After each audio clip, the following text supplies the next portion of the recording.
As estradas noturnas escondem segredos que ninguém deveria descobrir.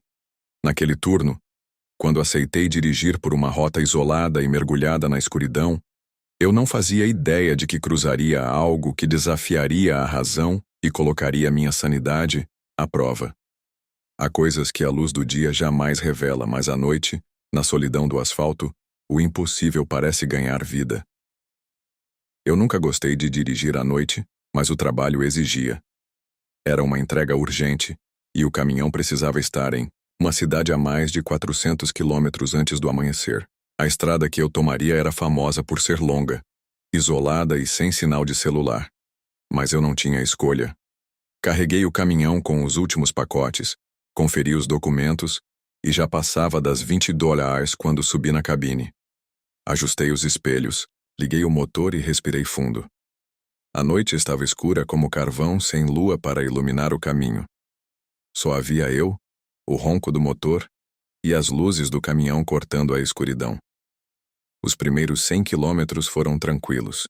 O rádio tocava uma música baixa e eu estava começando a me sentir à vontade. A estrada estava completamente deserta, o que era esperado, mas algo na quietude parecia errado. Não era um silêncio comum. Era um silêncio pesado, como se o mundo estivesse segurando a respiração. Por volta da meia-noite algo mudou. Eu estava em um trecho onde a estrada serpenteava por uma floresta densa. As árvores altas e imponentes formavam uma espécie de túnel natural, bloqueando qualquer luz que pudesse vir das estrelas. Foi aí que vi um vulto parado no acostamento, perto de uma curva fechada. Era uma mulher. Ou pelo menos parecia. Estava de costas, usando um vestido branco que se destacava na escuridão. Meus faróis iluminaram sua silhueta por um breve momento antes de eu passar por ela. Senti um calafrio percorrer minha espinha, mas continuei dirigindo. Pessoas na estrada não são incomuns, certo? Talvez alguém tivesse perdido o carro e estivesse esperando ajuda. Mas então, cerca de 5 minutos depois, vi outro vulto. Ou, melhor, vi a mesma mulher. Mesmo vestido branco, mesma postura rígida, de costas para mim. Pisei no freio, confuso. Não havia como ela ter chegado ali tão rápido. Olhei pelo retrovisor, mas o acostamento que eu havia acabado de passar estava vazio. Franzi o senho, sentindo uma pontada de desconforto. Talvez fosse o cansaço pregando peças, pensei. A noite pode ser traiçoeira para os olhos. Acelerei novamente, tentando afastar a sensação de que algo estava errado. 15 minutos depois, lá estava ela novamente. Agora meu coração começou a bater mais rápido. Não era possível. Era como se a estrada estivesse brincando comigo. Decidi não parar desta vez. Passei direto, desviando os olhos, mas não consegui evitar olhar pelo retrovisor. Ela estava lá, parada na beira da estrada, mas desta vez, virada para mim. Não vi seu rosto claramente, mas algo na forma como ela me encarava me fez sentir pequeno e vulnerável, como se fosse uma presa sendo observada por um predador. Aumentei a velocidade, o motor do caminhão rugindo enquanto eu tentava me distanciar. O rádio começou a falhar, emitindo estática. Girei os botões, mas nenhuma estação sintonizava. O silêncio voltou, pesado, sufocante. Logo depois, a estrada parecia mais estreita, as árvores mais próximas, como se quisessem engolir o caminhão. O relógio no painel marcava 01:30, mas o tempo parecia não avançar. Eu olhava para o horizonte, procurando alguma luz, alguma placa que me dissesse que estava chegando a algum lugar, mas tudo o que via era escuridão. E então, aconteceu. As luzes do caminhão começaram a piscar, e o motor perdeu potência por um instante. Encostei o veículo no acostamento, o coração disparado. O motor roncava como se estivesse lutando contra algo invisível. Peguei uma lanterna na cabine e desci para verificar. A estrada estava estranhamente fria, mesmo para uma noite de inverno. O ar tinha um cheiro estranho, como de terra molhada misturada com ferrugem. Caminhei até a frente do caminhão verificando os cabos e o radiador. Tudo parecia normal, mas meu instinto dizia o contrário. Foi então que ouvi os passos. Era Um som leve, como se alguém estivesse descalço, caminhando lentamente pelo asfalto. Virei a lanterna na direção do som, mas não havia nada. Apenas a estrada vazia e as sombras das árvores. Quem está aí? Minha voz ecoou na noite, mas não houve resposta. Voltei para a cabine com as mãos tremendo. Liguei o motor novamente e, para minha surpresa, ele funcionou. Mas antes que eu pudesse engatar a marcha, ouvi um som atrás de mim. Um batimento. Fraco, mas constante. Como se algo estivesse respirando dentro da cabine. Olhei pelo espelho retrovisor e quase gritei. No banco de trás, vi o contorno de algo que não deveria estar lá. Um vulto pequeno e encurvado, como uma figura decrépita, quase humanoide. Seus olhos brilhavam, com uma luz pálida quase translúcida, e seus lábios formaram um sorriso largo e torto. Pulei do caminhão, meu coração batendo tão rápido que achei que fosse desmaiar. Corri para a estrada sem direção, apenas tentando me distanciar. O som de passos veio novamente, agora mais rápido, mais próximo. Eu me virei, e ela estava lá. A mulher do vestido branco parada no meio da estrada. Mas desta vez seu rosto era visível. Não havia olhos, apenas buracos negros que pareciam sugar a luz ao redor. Sua boca estava aberta, e dela saía um som baixo como um sussurro incessante. Palavras que não conseguia entender. Caí de joelhos, incapaz de desviar o olhar. Senti meu corpo ficando pesado, como se algo estivesse drenando minha força. Por favor, vá embora. Minha voz saiu em um sussurro fraco. Ela deu um passo em minha direção, e então outro. Cada movimento parecia lento, deliberado, como se estivesse saboreando minha agonia. De repente, ouvi o som de um caminhão passando, em alta velocidade. Olhei ao redor e percebi que estava deitado no acostamento sozinho. Meu caminhão estava a alguns metros de distância, parado e intacto. Levantei-me, sentindo o corpo fraco e a mente confusa.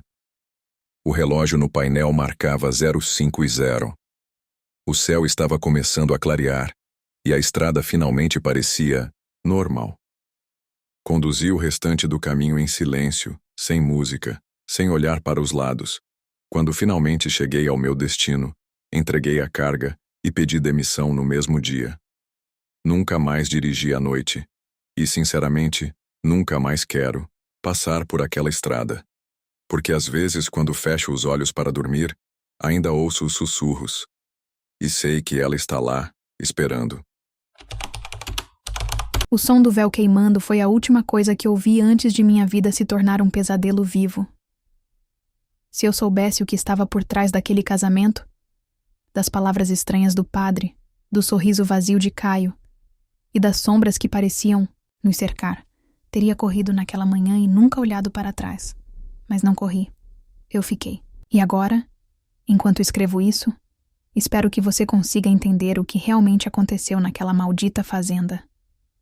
Eu nunca pensei que meu casamento seria o dia em que minha vida começaria a desmoronar. Quando acordei naquela manhã, o céu estava azul, o sol brilhava, e tudo parecia estar perfeitamente alinhado. Mas havia algo no ar, um peso que eu não conseguia explicar. Na época pensei que era nervosismo, ansiedade comum para alguém que estava prestes a fazer um compromisso para a vida inteira. Meu nome é Isabela, e hoje conto minha história não como uma celebração, mas como um aviso. O casamento estava marcado para acontecer em uma fazenda isolada, cercada por florestas densas e um lago que parecia um espelho. Era o lugar perfeito, ou assim eu achava. Meu noivo, Caio, havia insistido nesse local, dizendo que tinha uma conexão especial com a natureza ali. Eu não sabia na época, mas essa escolha seria o primeiro sinal de que algo estava errado. Ao chegar à fazenda, percebi que a atmosfera era diferente. O vento soprava de forma errática, como se estivesse tentando me dizer algo. As árvores pareciam se inclinar em nossa direção, seus galhos estalando como ossos quebrados. Meu vestido branco tremulava, e eu me sentia como uma marionete prestes a ser puxada por fios invisíveis. Minha mãe, sempre sensível a energias, me puxou de lado. Você sente isso, Isa? Alguma coisa aqui está estranha. É só nervosismo, mãe. Está tudo bem. Menti, tentando ignorar a crescente sensação de que algo terrível estava prestes a acontecer. A cerimônia começou ao pôr do sol. O céu se tingiu de um vermelho profundo, uma tonalidade que parecia sangue derramado. Caio estava lindo, mas seus olhos estavam diferentes.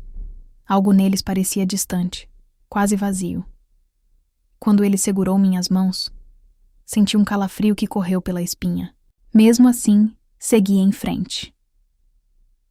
O padre, um homem velho de aparência frágil, começou a cerimônia, mas suas palavras soavam erradas.